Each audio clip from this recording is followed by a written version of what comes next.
نضيء بنورنا الدنيا وننشر في الفضاء أملا ونعلي عزم همتنا فمن طلب العلا وصل.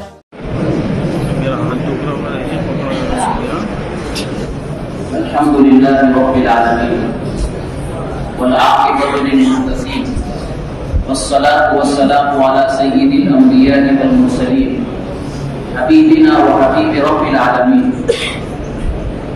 قال الله تبارك وتعالى في كلامه المحكم: أعوذ بالله من الشيطان الرجيم، بسم الله الرحمن الرحيم. ولا تقولوا لمن يقتل في سبيل الله أموات بل أحياء ولكن لا تشعرون. وقال تبارك وتعالى: إن الله يأمركم أن تؤدوا الأمانات إلى أهلها. صدق الله العظيم. قابل صد احترام صدر اجلاس، بہت ہی مکرم اور معزز حضرات علماء کرام، اساتذہ اعظام اور میرے عزیز طلبہ اور دینی بھائیوں،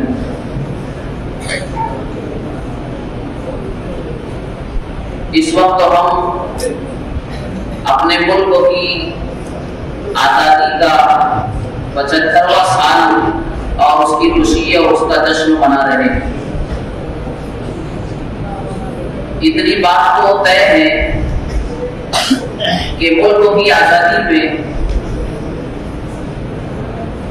ہمارے علماء نے جو کردار نبھایا ہے، جو قربانیاں پیش کی ہے، جو کاوشیں، جو کوششیں، جان، مال، عزت، آبرو، وطن، سب کو جو انہوں نے قربان کیا ہے، تو بجا طور پر یہ کہا جا سکتا ہے کہ اس ملک کی آزادی میں مسلمانوں نے اور حضرات علماء کرام نے اپنا جتنا خون بہایا ہے اتنا دوسری برادریوں نے اپنا پسینہ بھی نہیں بہایا.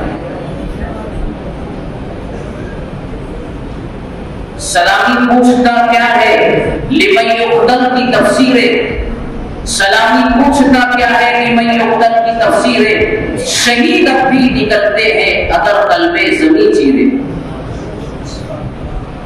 ہر دور میں ہماری قربانیوں کی تاریخ ایسی ہی روشن رہی،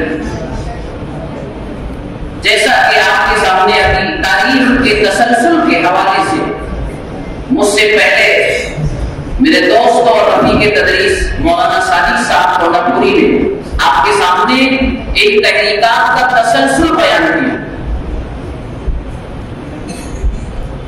ملک ہندوستان کی آزادی کی تحریک دنیا کی دیگر تحریکات کے مقابلے میں اس لیے نرالا انداز رکھتی ہے کہ اس تحریک کو اٹھانے والے اور اس کو چلانے والے اور اس کو انجام تک پہنچانے والے مذاہب کے لوگ رہے. اس تحریک ہندوستان اور آزادی ہندوستان کی تحریک میں مذہب کا رنگ غالب رہا. اس لیے دنیا کی دیگر تحریکات کے مقابلے میں آزادی ہند کی تحریک ایک نرالا انداز رکھتی ہے اور ایک نرالی شان رکھتی ہے. ہمیں اتنا تو پتا ہے کہ ہمارا کردار سب سے آگے ہے. ہم نے شوقوں کو جگایا ہے، ہم نے غلامی کی اس نحوست اور لعنت سے نکالنے کے لیے اس ملک کے ایک ایک شہری کو، باشندے کو، باسی کو اور ایک ایک ہندوستانی کو ان کے حق کی آواز کو بلند کرنے کا پورا ادا کیا ہے. لیکن ایک سوال یہ ہے کہ ہمارے وہ اکابرین اور بزرگان دین، ہمارے وہ مشائخین جنہوں نے اپنی ساری زندگی کتاب و سنت کی تفسیر میں، توضیح میں اور تفصیل میں اور امت بیضا کو اس کی حقیقی ڈگر اور راہ مستقیم بتانے کے لیے انہوں نے بوریوں پر بیٹھ کر کے، پھٹی پرانی چٹائیوں پر بیٹھ کر کے بہت ہی سادہ اور بے تکلف زندگی گزار کر کے انہوں نے جینے کا فیصلہ کیا تھا. سوال یہ ہے کہ ان اکابرین اور مشائخین جنہوں نے اپنی زندگی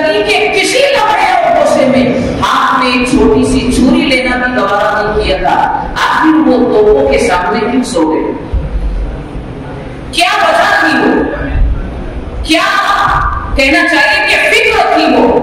کس چیز نے ہمارے ان اکابرین علماء کو اپنے مدارس سے باہر کر دیا، اپنی خانقاہوں سے باہر کر دیا، اپنی گوشہ نشینی کو چھوڑنے پر مجبور کر دیا، اور شاملی کا میدان، لال قلعہ اور نہ جانے ہندوستان کے کتنے گوشے اور چپے ایسے ہیں جو ہمارے بزرگوں کی محنتوں اور قربانیوں اور ان کی بے پناہ صلاحیتوں کے مظہر ہے اور امین ہے؟ کیا چیز تھی جس چیز نے ان کو تڑپایا اور باہر نکالا؟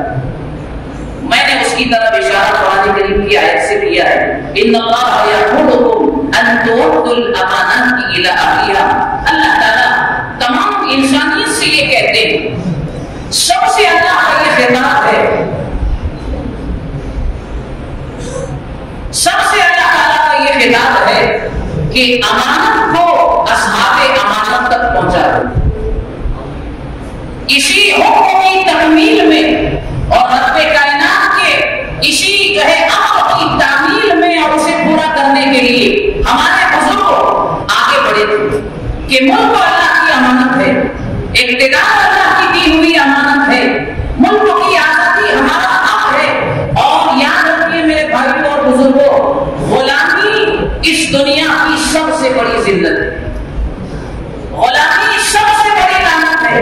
اللہ تعالیٰ نے ہمیں آزاد پیدا کیا ہے، اور اللہ تعالیٰ نے ہمیں آزادی کا حق بھی دیا ہے، اور اگر ہم سے ہمارا حق کوئی چھیننے کی اگر کوشش کرتا ہے یا چھین لیتا ہے تو اپنے حق کے لیے آواز کو بلند کرنا اور اپنے حق کو اس کے حلق میں ہاتھ کو ڈال کر کے چھین لینا یہ ہمارا واجبی حق تھا، اور یہ امانت تھی یہ ملک ہمارے بزرگوں کی طرف سے، اللہ کی طرف سے۔ اس لیے انگریزوں نے جب اس پر غاصبانہ قبضہ کیا اور 150 سال تک اس ملک کی سرزمین پر مضبوطی کے ساتھ انگریز جمے رہے، یہی وہ چیز تھی جس نے ہمارے بزرگوں کو تڑپا دیا تھا۔ یہ امانت ہے، امانت اصحاب امانت تک ضرور پہنچنا چاہیے، اس لیے انہوں نے اپنا سب کچھ قربان کر دیا، اسے داؤ پہ لگا کر کے وہ آگے بڑھے تھے۔ ایک بات تو یہ ہوگی۔ دوسری بات کہ اتنا بڑا ٹارگیٹ تھا ہمارے بزرگوں کے سامنے، نہتے تھے، اسباب و وسائل سے محروم تھے، ظاہری ساز و سامان ہتھیار جو ایک جنگ کے لیے درکار ہوتے ہیں ہمارے بزرگوں کے پاس نہیں تھے۔ سامنے ایک بہت بڑی منزل تھی، راستہ بڑا کٹھن تھا، دشمن انتہائی پاورفل تھا، اسباب سے لیس اور معمول تھا۔ اس ہدف کو، اس ٹارگیٹ کو اور اس منزل کو سر کرنا اور پا لینا ہمارے بزرگوں کے لیے بہرحال آسان تو نہیں تھا ظاہری طور پر، لیکن میرے بچوں اور میرے بھائیوں، کس چیز نے ہمارے بزرگوں کو اس مشکل امتحان میں کامیاب بنا دیا؟ یہ منزل کن کٹھنائیوں کے بعد ہمارے بزرگوں کے ہاتھ لگی اور وہ اس منزل تک پہنچے؟ اس میں سب سے بڑی چیز کیا تھی؟ وہ ہمارے اکابرین، ہمارے علماء اور جنگ آزادی کے جتنے بھی سورما رہے ہیں اور سپہ سالار رہے ہیں یا بہادر انسان لوگ رہے ہیں، ان کے اندر میں ایک جنون تھا اپنے ملک کو آزاد کرنے، یہ جنونی کیفیت تھی، یہ عشق تھا اپنے ملک سے، یہ وفاداری تھی ہمارے ملک سے، یہ حب الوطنی کا جذبہ ان کے دلوں میں اتنا زیادہ رگ و ریشے میں پیوست تھا، اترا ہوا تھا، جس جنون میں اور جو مسلسل میں اتنے عظیم ٹارگیٹ کو سر کرنا ہمارے اکابرین کے لیے آسان بنا۔ میں 2-3 مثالیں اس کی دے کر بات ختم کی طرف جا رہا ہوں۔ حضرت شیخ الہند رحمۃ اللہ علیہ کے دل میں انگریزوں کی نفرت کیسی تھی؟ حضرت شیخ الہند رحمۃ اللہ علیہ جو ریشمی رومان کے تحریک کے بانی تھے، بدقسمتی کہیے یا نظام قضا و قدر کہیے، وہ ریشمی رومان کی تحریک کامیاب نہ ہو سکی، جس کے لیے حضرت شیخ الہند رحمۃ اللہ علیہ نے انتہائی پاورفل بلڈنگ سجائی تھی، منظم طریقہ اپنایا تھا۔ بہرحال وہ کہتے ہیں مجھے سب سے زیادہ اگر نفرت اس دنیا میں کسی چیز سے اگر ہے وہ انگریز سے، جب تک انگریز اس ملک سے نہیں چلا جاتا ہے میں چین کی نیند اور آرام کی نیند نہیں سو سکتا۔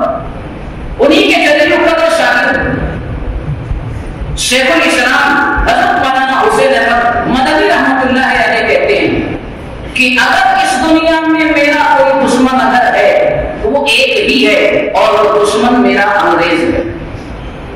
اگر اسے کوئی کتا کاٹ دے اور اسے اگر کوئی کتا کی جو ہے ڈنک مار دے اور اسے کاٹ دے تو مجھے خوشی ہوگی، اس لیے کہ اس کتے کا اور میرا مشن ایک، اس کتے کا اور میرا مشن بھی ایک ہے. شاہ بخاری صاحب رحمۃ اللہ علیہ کہتے ہیں کہ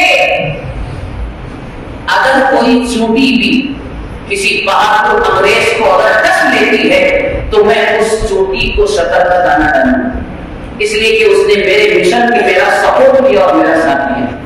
ہمارے بزرگوں کے اندر ایسا جنون اور ایسی علم جو ہے سفید پوش اور سفید چہرے والوں سے جو اندر سے کالے تھے لیکن اوپر سے جو ہے وہ سفید نظر آتے تھے، جنہوں نے بڑی عیاری اور مکاری اور تجارت کے عنوان سے ہمارے ملک کی سرزمین پر اپنے قدم جمائے تھے، اور انہوں نے بڑی چالاکی کے ساتھ یہاں کے کچھ لوگوں کو اپنے ساتھ ملا کر کے اور غداری کا حصول اور نوالا کھلا کر کے پلا کر کے انہوں نے ان کو اپنا ہم نوا بنایا تھا. آج پوری دنیا میں مسلمانوں کے عروج و تاریخ اور جو ہے تناسل کی اگر آپ تاریخ اٹھائیں گے میرے بھائیوں تو آپ کو بنیادی طور پر یہ بات نظر آئے گی کہ ہر مستی کے پیچھے، ہر سوال کے پیچھے، ہر تناسل کے پیچھے، ہر بسپا ہونے کے پیچھے اگر سب سے بڑا کردار اگر کچھ رہا ہے وہ ہمارے ہی اپنے لوگوں کی اندر کی غداری نہیں. میں اس تاریخ کو نہیں بیان کر سکتا، میں مختصر اور اختصار کی طرف جا رہا ہوں. آخر میں اس جنگ آزادی کا ایک آخر سکون اور کہنا چاہیے کہ تجھے سرپد امام ہند حضرت مولانا ابوالکلام کلام آزاد رحمۃ اللہ علیہ کو اس موقع پر ہم فراموش نہیں کر سکتے، جن کی اہلیہ گھر پر بیمار ہے بلکہ مرض وفات میں مبتلا ہے، اور حضرت مولانا جو ہے مسلسل ان کی زندگی احساس میں، قید میں اور جیل کی زندگی گزری، جیل میں گزری. بیوی صاحب کا بیمار ہو گئی. ملک ہندوستان کے آزاد ہندوستان کے پہلے جو ہے پردھان منتری اور پی ایم جو ہے پنڈت نہرو جی نے جیل میں آ کر کے حضرت مولانا ابوالکلام آزاد رحمۃ اللہ علیہ سے کہا کہ عدالت یعنی انگریز عدالت یہ کہتی کہ آپ کی اہلیہ بہت بیمار ہے، اگر مولانا ابوالکلام آزاد یعنی آپ اگر تحریر لکھ کر کے یہ دے دے کہ انگریز عدالت مجھے جیل سے رہا کر دے، اجازت دے دے تو میں اپنی بیوی کی عیادت کر لوں یا اس کی آخری وقت میں اس کے زندگی کا شریک بن جاؤں. تو ابوالکلام آزاد رحمۃ اللہ علیہ نے جواب دیا تھا، انگریز نے اس کی عدالت سے جا کر کے کہے ایک طرف میری بیوی ہے جو میرے لیے عزیز ہے اور ایک طرف میری ماں ہے جو تڑپ رہی ہے. میری بیوی جو میری شریک حیات ہے لیکن ایک دوسری طرف میری ماں ہے جو غلامی کی زنجیروں سے سسک رہی ہے، یعنی میرا ملک ہندوستان اور بھارت جو غلامی کی وجہ سے تڑپ رہا ہے. اگر میری بیوی کی جان چلی جائے تو مجھے یہ گوارا ہے، لیکن میری ماں جب تک میں غلامی کی زنجیروں سے یعنی ملک بھارت کو میں آزاد نہیں کرا دیتا ہوں، میں اپنی بیوی کا بلیدان اور یوگدان دینے کے لیے تیار ہوں. یہ ہمارے مولانا ابوالکلام آزاد رحمۃ اللہ علیہ کہ ہم اپنی بیویوں کی قربانی دے سکتے ہیں لیکن ان کے بھارت کو ہم غلامی کی زنجیروں میں جکڑا ہوا نہیں دے سکتے ہیں. یہ وہ جنون تھا سرفروشی کا، یہ وہ جذبہ تھا ملکوں کے ساتھ محبت کا، جس نے ان دیواروں کو، ان فرزانوں کو اور حب الوطنی سے سرشار ہمارے علماء کو اللہ رب العزت نے اتنے عظیم ٹارگٹ کو سر کرنا ان کے لیے آسان کر دیا. وہ آقا تھے، وہ آقا تھے تمہارے کی مگر تم کیا ہو، ہاتھ پر ہاتھ دھرے منتظر فردا ہو. میرے بھائیوں اتنی ساری قربانیاں جو اس ملک ہندوستان کی دھرتی پر بالکل واضح ہیں، جن کا اغیار بھی اعتراف کرتے ہیں. خلافت کی تحریک جو 1900 جو ہے خلافت تحریک جو 1920 میں شروع ہوئی اور 1942 کے اندر اس کا اختتام ہو گیا، جس کا ہیرو ہمارے ہی علماء کرام نے مہاتما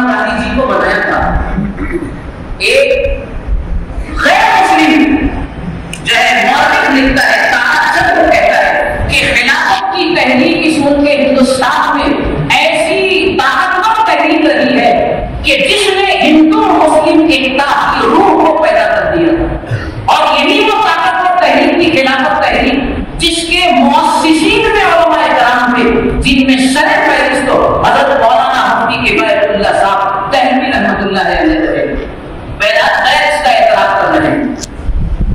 تو یہ قربانیوں کے بعد یہ لوگ آزاد ہوا اور سب سے زیادہ قربانی ہماری رہی ہے. پھر بھی ہم سے وفاداری کا ثبوت مانگا جاتا ہے. پھر بھی ہمیں کہا جاتا ہے کہ تم غدار ہے. ہم کہیں گے ہم غدار ہے تو پابند وفا تم بھی نہیں. ہمیں غدار تو پابند وفا تم بھی نہیں. اپنی قسمت پہ نہ اتراؤ خدا تم بھی نہیں. چلیں گے ہم تو جل جائے گا سارا بن ستم مانی. سمجھ مت سہنے گلشن میں میرا بھی آسیانہ. میرے بھائیوں یہ حب الوطن ہی کو پیش کرنے کے لیے ہم نے ترنگا کی تحریک میں اپنے آپ کو شریک کیا. اس بارے میں ہم کی دوسری برادریوں اور کمیونٹیوں کی طرح سب سے آگے رہے. پہلے بھی ہم آگے تھے, آج بھی ہم آگے رہے ہیں اور آئندہ ہمارے پیارے وطن ملک ہندوستان اور بھارت پر اگر کہیں سے اندرونی طور پر یا بیرونی طور پر اگر کوئی بھی اس کا دشمن اس پر غلط نگاہ ڈالنے کی اگر کوشش کرے گا تو انشاءاللہ ہم اپنے اکابرین اپنے پیشرو مجاہدین آزادی کے نقشے قدم پر چلتے ہوئے انشاءاللہ ہم بھی اپنے آپ کو سب سے آگے ہی رکھیں گے. صحیح انشاءاللہ. اس لیے ضرورت ہے اس بات کہ ہم آپس میں پیار و محبت کو بانٹیں, محبت کی سوگات کو لٹائیں. اگر ہم سے حب الوطنی کا کوئی ثبوت مانگتا ہے تو ہم کہیں گے لال قلعہ کو دیکھ لو. ہمارا آزاد اور ایڈنٹی اگر مانگتا ہے تو ہم کہیں گے تاج محل کو دیکھ لو. ہماری اگر وفاداری کے ثبوت اگر مانگتے ہو تو قطب مینار کی بلندی کو دیکھو. دہلی کی جامع مسجد اور اس کی فصیلوں کو دیکھو. لال قلعے کی بلندی اور اس کی لاری کو دیکھو, اس کی صوفی کو دیکھو. ملک کے اندر ہر ایک کنٹریکشن, ملک کا چپا چپا کوشا کوشا ہماری وفاداری کا تمہیں ثبوت پیش کرے گا. اس لیے ہم سے وفاداری کے ثبوت کو مانگنے کی قطعاً ضرورت نہیں ہے. ہم تو ہمیشہ اس کے وفادار رہے ہیں, تھے اور آئندہ بھی انشاءاللہ ہم رہیں گے. اللہ تعالیٰ ہمارے اکابرین کی قربانیوں کو بے حد قبول فرمائے اور پوری امت کی طرف سے ہمارے بزرگوں کو اللہ تعالیٰ جزائے خیر عطا فرمائے اور ہمارے اس اجلاس کو اللہ کامیابی سے ہمکنار فرمائے. آخر میں یہ ہے کہ طلبہ نے ماشاءاللہ بہت ہی اچھا پروگرام پیش کیا. نگراں اساتذہ احترام نے اپنی بڑی ذمہ داری کو نبھاتے ہوئے اپنی جو ہے پوری ذمہ داریوں کو پورا کیا اور اسی طریقے سے جو ہے حوصلہ افزائی کرنے والوں نے بڑی اچھی حوصلہ افزائی فرمائی اور پروگرام کو کامیابی تک پہنچایا. اللہ مجھے آپ کو ہم سب کو عمل کی توفیق عطا فرمائے اور پورے ملک ہندوستان کی اللہ تعالیٰ